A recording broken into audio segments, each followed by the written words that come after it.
Lucky Hank. That's right, folks. AMC/AMC Plus now, which is the current trend that I'm sure is going to die out. Every single one of these networks has a streaming service now, so you can watch it on the go. I don't know what the numbers are for any of this stuff. I could have talked about this show earlier if I had AMC Plus, because I believe the episodes come out early on AMC Plus. But who has the time or patience to spend that much time on AMC? Nonetheless, I'm always curious to see what AMC tries to do now that some of their flagships are gone. It feels like since The Walking Dead, like the actual piece ended, there's never really been like that show to make you go back and want to watch stuff. They have their spin-offs, but that's not it, right? And Better Call Saul ended too, which was the spin-off of Breaking Bad. So they've been kind of like, well, our main flagships are kind of down for the moment. We don't really know what we're trying to sell. We have Interview with the Vampire, but that's on hiatus at the moment. So what about Bob Odenkirk being a funny little teacher over here? Is that appealing to anybody? And I don't know if it is. I haven't seen a lot of people talking about Lucky Hank, which I guess there's not much to really say. It's based on a best-selling book. It is just taking the format of a book and making it into 8-9 episodes. Like, you've seen this done a million times before. It's not breaking new ground. It's not trying anything creative or brilliant. When I'm watching this week to week, I do think, like, in the time period that all the content I'm absorbing right now, Lucky Hank felt like the kind of palate cleanser, just like, the one for me, where it's like, oh yes, I'm covering all these big shows for this channel and all that stuff, and it's like, well, I could just go over here, put on Lucky Hank, and just have a good time with like this weird guy that I have no connection to. And that's really fun. The thing is, this show has something to say, and it's kind of a fun thing it's saying. It's exactly my tempo, which is just like an older gentleman who's kind of like upset with everything but doesn't have a reason to be upset with everything, and just doesn't like the way he's doing anything or the way anything around him is happening, but isn't actively trying to fix it and doesn't see himself as the problem, is just letting the world move around him without change. It's like the Seinfeld thing if it was just like sad and more like nihilistic, and that's something fun to explore. There's something about that. You center it around like he's a writer who's like a professor at this non-prestigious college, and he doesn't want to be there, but he refuses to leave. There's something to say about that, and the show does a good enough job of exploring those ideas, where it's like, here is the community of the professors talking about their theories in terms of poetry or film or just novels and novellas and stuff.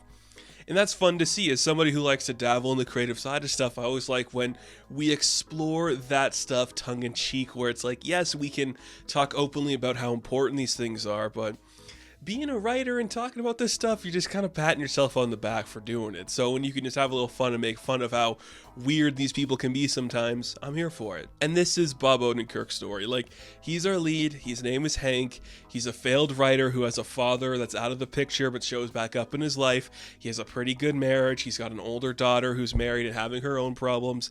And he's potentially going to have to fire some people in his writing department. And that is just set up for conflict and fun, and just seeing this guy go through every day, there's something to take that's really interesting and cool. It's simple, and the thing it's doing is so simple for me, because it's exactly what I like when you just have narration about a guy. Like, I hate the idea of having a party and having everybody in your house. I hate how we have to pretend these things are likable, or like when you hear news for somebody, you're supposed to get excited for them.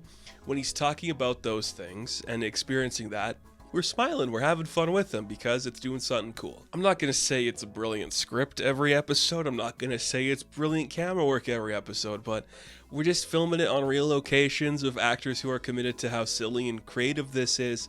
Why do we have to try so hard? We don't, so we're just going to get it out there and you're going to enjoy it. And I did like that aesthetic. I like the way it feels. I like a lead who is just kind of like going through the motions and not feeling anything, with his story ending up being, oh, I should be happy for the things I have, not the things I don't. That's an impressive story for a guy to learn, and Odenkirk plays it perfectly. His dryness, his wit, it is just nonstop, and it is fun.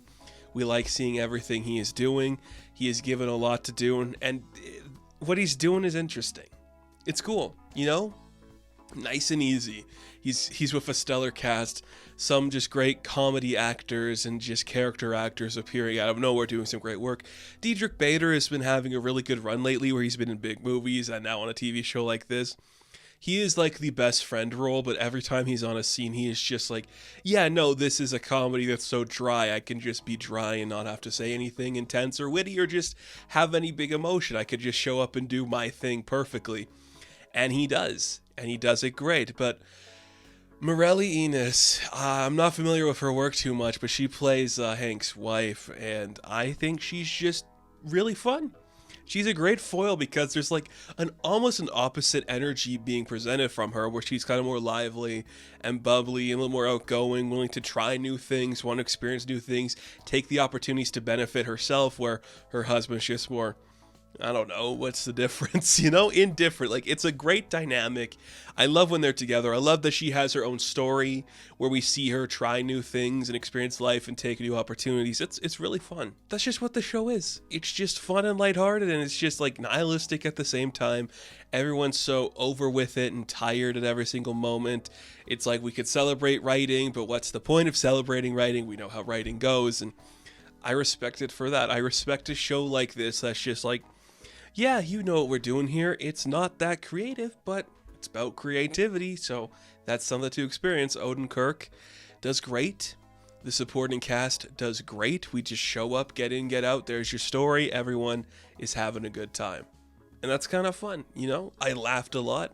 I cringed a lot. I was smiling throughout the story as it actually turned into like, here's a narrative of everything going on and how this guy has to deal with his stuff and he doesn't want to be bogged down by anything. It can get dark sometimes, which is really surprising, but it balances the tone perfectly to see why this guy acts the way he does and how he behaves and all that stuff.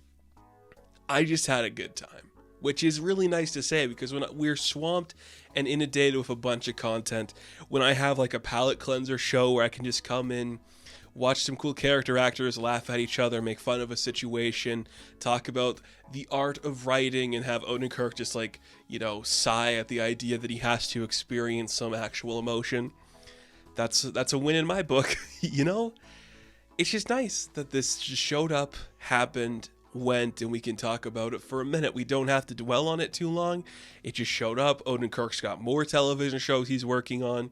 He's got like two, he's going to be in The Bear season 2, and he had like another one that he was doing with another channel. It's like, whoa, dude, slow down. But to whip out a Lucky Hank where you're just like a depressed professor with a big beard, with a beautiful wife, just talking crap about the world, I'm here for it.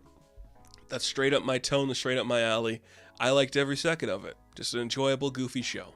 So, Lucky Hank, I am going to give a 7 out of 10. Now, thank you all for watching this review. Be sure to like and subscribe to the channel. As always, you can check me out on Instagram, TikTok, and Twitter, and I will catch you in the next one. Have fun, stay safe, good luck.